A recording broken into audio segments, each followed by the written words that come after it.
कानूनी धारा के अंतर्गत आज की धारा है धारा 38। धारा 38 में है आपराधिक कार्य में संयुक्त व्यक्ति विभिन्न अपराधों के दोषी हो सकेंगे। इसमें लिखा है जहां कि कई व्यक्ति किसी आपराधिक कार्य को करने में लगे हुए हैं या संयुक्त हैं, वहां उस कार्य के आधार पर विभिन्न अपराधों के दोषी हो सकेंगे। अर्थात जो भी व्यक्ति अगर आपराधिक कार्य में संयुक्त है या साथ देता है, वह व्यक्ति भी एक अपराधिक होते हुए विभिन्न अपराधों के दोषी उसको माना जाएगा या दोषी वह हो सकता है। इस धारा के अंतर्गत वह विभिन्न अपराधों के दोषी हो सकता है, जैसे कि गंभीर प्रकोपन की ऐसी परिस्थिति के अधीन या पर आक्रमण करता है जिससे या का उसके द्वारा वध हो जाता है, जो केवल ऐसा आपराधिक मानववध है जो हत्या की कोटि में नहीं आता है। ख जो या से वैमनस्य दुश्मनी रखता है,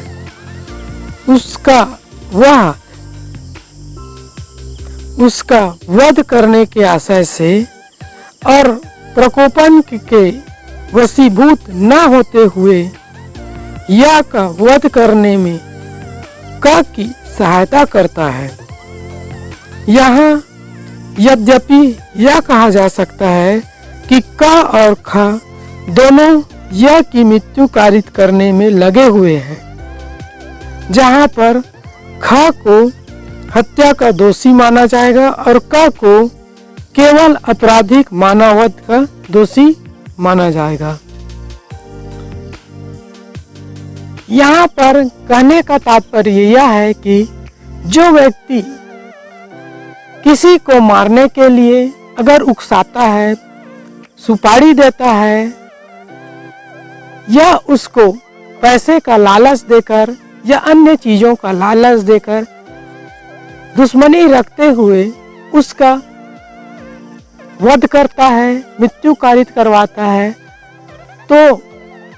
मारने वाला से ज्यादा दोषी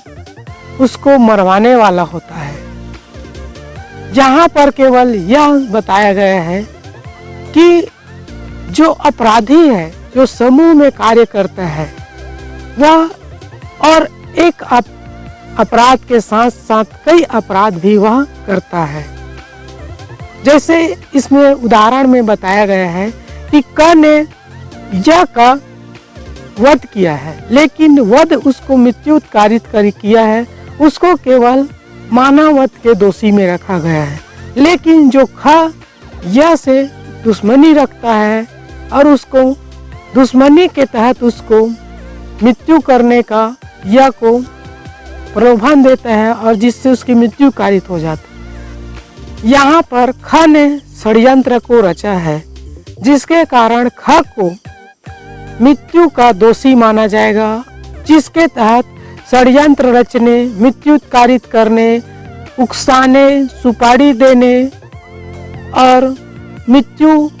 का दोषी, ऐसे मतलब कई अपराधों का उसको दोषी माना जाएगा। यहाँ पर क को केवल एक अपराध के तहत दोषी माना जाएगा और ख को और कई अपराधों का दोषी माना जाएगा। और एक मजेदार बात आपको यह बताता हूँ कि इसी से संबंधित हमारी जो धारा है, धारा 34 है, वह भी आता है। उसमें कहा है कि सामान्य आशय को अग्रसर करने में कई व्यक्तियों द्वारा किए गए कार्य, मतलब यह है कि कई व्यक्ति मिलकर अगर एक ही आशय को, एक ही उद्देश्य को अगर पूरा करता है, जैसे किसी को मृत्यु कारित करना है किसी का, अब उसमें अगर वह सहयोग करता है, कोई हथियार लाता है, कोई उसका देख रेख करता है कि और कुछ कार्य करता है, या और बहुत मतलब किसी न किसी प्रकार का अगर वह सहयोग करता है आपराधिक कार्य में, तो उसको भी इस धारा के तहत दोषी माना जाएगा। और इसी के अंतर्गत और आता है धारा 37। धारा 37 में है किसी अपराध को गठित करने वाले कई कार्यों में से किसी एक कार्य को करके सहयोग करना। यहाँ पर कहने का वही उद्देश्य है, जो आपराधिक कार्य है उस आपराधिक कार्य में कहीं ना कहीं आप अगर सहयोग करते हैं किसी कार्य को, चाहे वह छोटा हो या बड़ा हो, तो उसके तहत आपको भी दोषी माना जाएगा, क्योंकि आपने उसका सहयोग किया है, जिसके तहत आपको सजा होगा। और उस सजा में, उस दंड में आपको यह मानकर सजा दिया जाएगा कि आपने वह जो आपराधिक कार्य है वह अकेले ही किया है, भले ही उस आपराधिक कार्य को आपने समूह में मिलकर किया है, लेकिन आपको जो सजा है उसको यह मानकर सजा दिया जाएगा कि आपने उस कार्य को अकेले ही किया है। तो दोस्तों, समूह में आपराधिक कार्य करते हैं, अपराध करते हैं,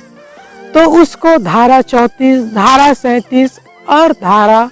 38 के तहत आपको सजा मिल सकता है, जिसमें आपको और कई आपराधिक कार्य के तहत, आपराधिक के तहत आपको और कई धाराएं लग सकता है। तो यहाँ पर कहने का मेन उद्देश्य यह है कि कोई भी जो समूह में कार्य करता है, तो जो कार्य करता है उसके साथ में जो उसका सहयोग करता है वह भी एक बहुत बड़ा अपराधी होता है। और किसी मृत्यु कारित करने वाले कार्य को या चोरी डकैती करने वाले कार्य को उकसाने वाला व्यक्ति, उसको लालच देने वाला व्यक्ति, उन व्यक्तियों से भी ज़्यादा दोषी माना जाता है। तो दोस्तों, यह जानकारी आपको कैसा लगा हमें ज़रूर बताइएगा और हमारे चैनल को सब्सक्राइब ज़रूर कीजिएगा। हम इस चैनल के माध्यम से आप लोगों को आईपीसी के तहत आने वाले सभी धाराओं को क्रमशः एक एक करके आप लोगों को बताएंगे।